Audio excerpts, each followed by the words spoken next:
diwan Ziguinchor hina jogi place kulɓaniɗo e nder leydi to banggue deedi sukaɓe rewɓe nder duuɗe kanko woni ɗiɗo so yawti Fatick e duuɓi ɗiɗi ɓennuɗɗi gonka ina hulɓani e wiide gollotoɓe jangde Siga Fall Diouf kanko ardi bureau genre ƴewdo jangde Ziguinchor.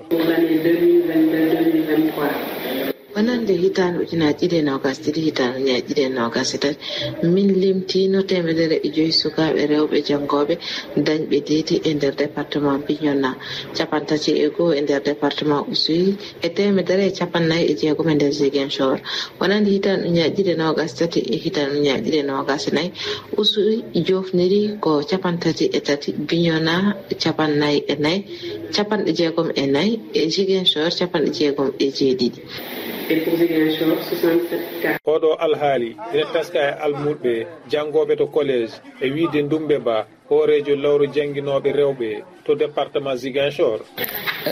C'est les élèves de ko ɓuri tampirde ƴettugo reedu tawa helli faaka ko koye cukaloydeyo woni koye ka collège ko woni sababuji mum hokkitirgol ɓe e dewle law ma fuɗɗago yiidugol e mbaldi hakkunde maɓɓe kamɓe lekkolɓe ɓen e fuɗɗoɗu law ɓe duumo. Ils ont très tôt commencé l'acte sexuel. Lowa kadi Tendeng hoorejo département duɗal sukaɓe rewɓe Escoffi to Ziguinchor tengtini wonde ko gure dowriɗe ɓuri hen tampu sabi gongaji rendo pinal kertiɗi. Oui, il y a des zones plus touchées, surtout en campagne.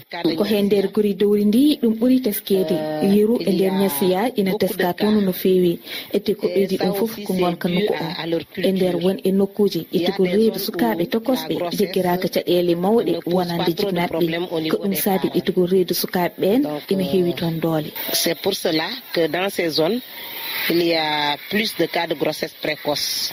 nder ngol ɗon gonka pelle nokkuji hono Ousso Foral darima hen darde mawde ha ɗum iwoɗo to Boutoupa Camara Kounda commune tengtuɗo fedde nde ina naata e nder duuɗe gam humpidde almuɓe jignaɓe e janguinoɓe. Aïcha Fall ko gardiɗo projet to Ousso Foral.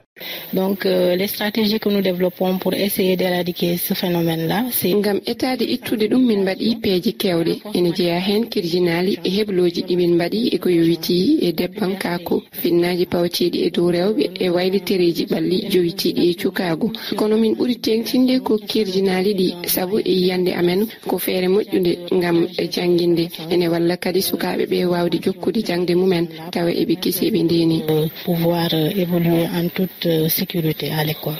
E ɗe caɗele fof noon eɗen mbawi yarude yeeso ina woodi saabu peeje kese ngam haɓade reedu sukaɓe. Assane Ba, Ziguinchor, RFI.